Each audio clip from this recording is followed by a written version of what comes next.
Welcome back to another episode of the House Husband Diaries. As always, I am your host, Carter Seat, and today we're getting closer to wrapping up the first round of analysis through The Thrill of the Chase and the poem.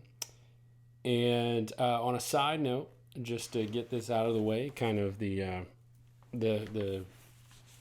dry cleaning, if you will, get the laundry out of the way. I decided I'm not going to do a video or two or three on Forrest's family, the mentions of his family, father, Skippy, mother, June.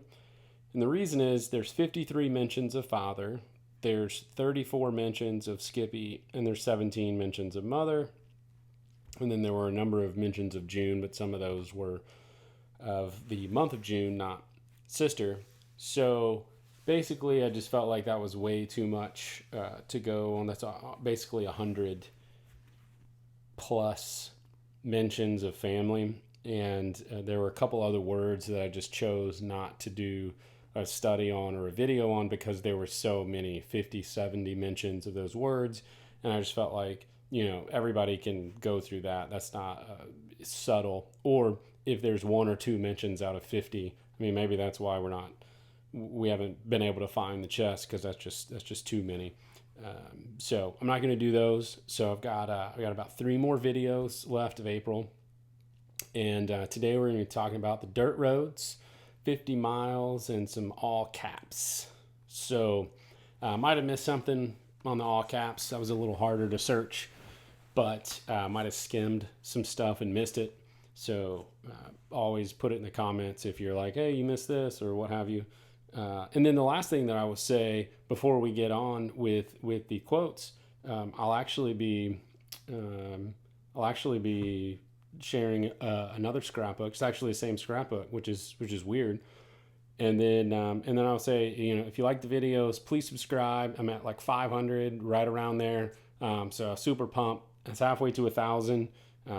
Quarantine's been crazy. I haven't been putting out as many videos, so I've been trying to spend time with the family and be a good husband, be a great house husband. But I'm probably failing at that.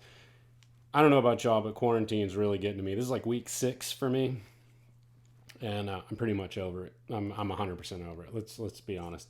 So without further ado, let's get to positives. Let's get to Finn, and we'll make it rain. So page 26, he says, "My father, what we've learned is that you should always tell the truth, but you should not always tell all caps, of the truth. You should not always tell all of the truth." And I think that's interesting because when people say, "Oh, Forrest is pulling your leg," or whatever, he already tells us he learned he doesn't have to tell all of the truth, so he can tell 85% of the truth, and that stacks up for him or whatever he's comfortable with. So he doesn't have to tell us everything when we ask him questions, etc. Okay, so then we go to page 45, halfway down, "In Love with Yellowstone. Even so, my father always drove about 50 miles out of our way, down a little dirt road to a one-room schoolhouse in Wyoming, just to show me what was written over the door. He who teaches a child labors with God in his workshop." So, a lot there. 50 miles, dirt road. Those of you that love Wyoming solves. Wyoming. Confirmation bias. Brought to you by Confirmation Bias. All right, you can pick up your bottle of confirmation bias nowhere because they ran out of it. So many roosters and so many confirmation biases. People picking up confirmation bias off the shelves during quarantine. Woo! Okay, page 47, couple mentions here. He says, down towards the bottom, he says,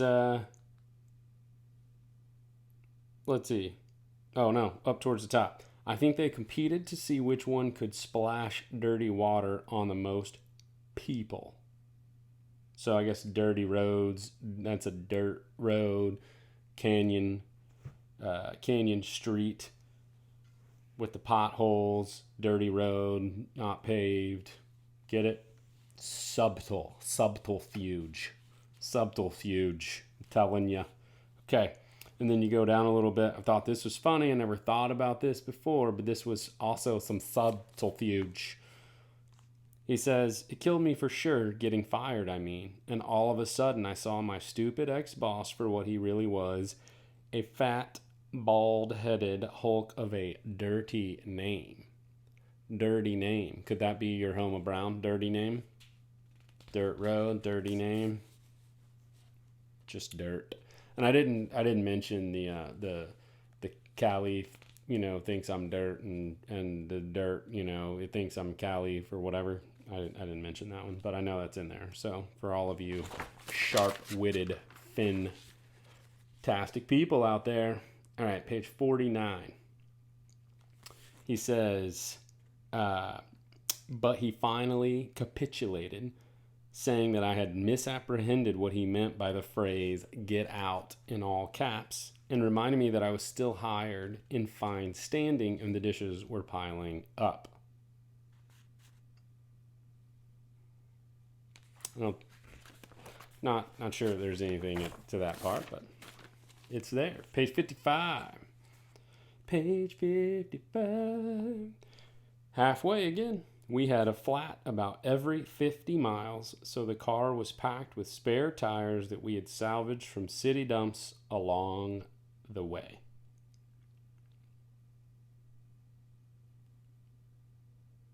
You know how long that must have taken?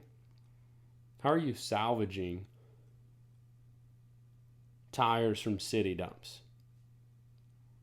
Are you just stopping in towns and saying, hey, where's your dump? And then going and pulling tires, and then how do you know that the tires fit? You got to find the right size tires. It seems like it would take so long. It would take hours and hours and hours. It would make your trip twice as long, at least, if you were salvaging tires along the way.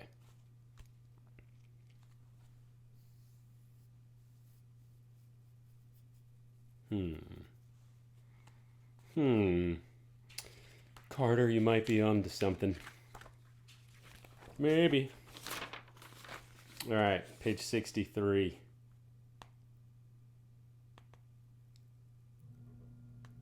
Where are we? He says, I won't dwell further on that because I'm grateful that the space between fact and fiction is often blurred by the passage of time, except to say that we finally loosened our grip on the reins and the horses took us to a dirt road. We were 50 miles from where we started, and Donnie was in good spirits again and started talking coherently. And then he says, no one will judge us anymore once I'm gone too, which is an interesting tidbit there. Why are people judging y'all? What'd you do wrong, Forrest? What'd you do wrong? All right, page 70. We're about halfway there. To avoid detection, I ran full speed across an open field, crying all the way until I reached a small county road that led back home. I remember falling twice while trying to get through the dumb barbed wire fence. Ugh. And then he says on page 71, the little county farm to market roads in that area were short and had many intersections, and it wasn't easy catching a ride in the direction I needed to go, so that night I slept under a tree with cows grazing all around. It was a threshold moment in my life, but I didn't know it at the time. Oh, I can't wait for the secondary analysis. Those stick out to me. They have ever since, and I think I put those videos out in like December or January, and I haven't gone back through. Oh, can't wait. I'm so excited. It's been so hard to go through all this. I'm wrapping these videos up with kind of like, and I'm just chomping at the bit for the secondary analysis to see if we can find anything interesting. All right, page 94. He says, I could barely read the dirty nameplate, but did make out the name of a French soldier. I think we talked about this. It's really odd that he would find this, trip over this grave marker headstone, what have you, of a French soldier in the French Indochina War, and that the words would be written in English. And not only that, he only was in the clearing for 5 minutes, but that he remembered all of those words.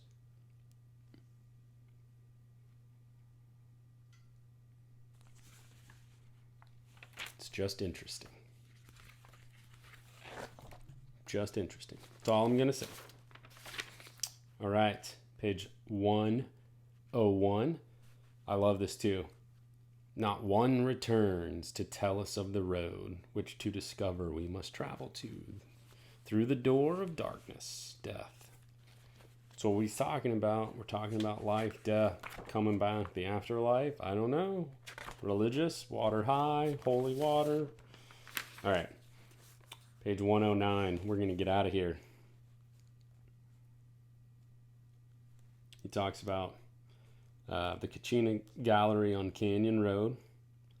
And then he says, if you touch it, you bought it. You are responsible for your kids. And then the do not touch in red, all caps. And then the do not touch on page 111, all caps. It's just interesting. And then I'll do one more quote from the book and we'll get out of here. And then I'll do the scrapbook, surprise.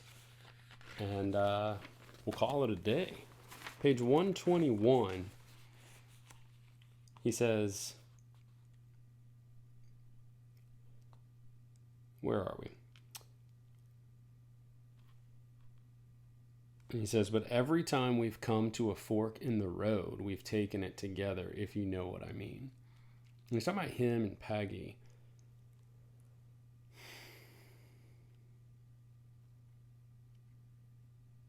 I think it's interesting because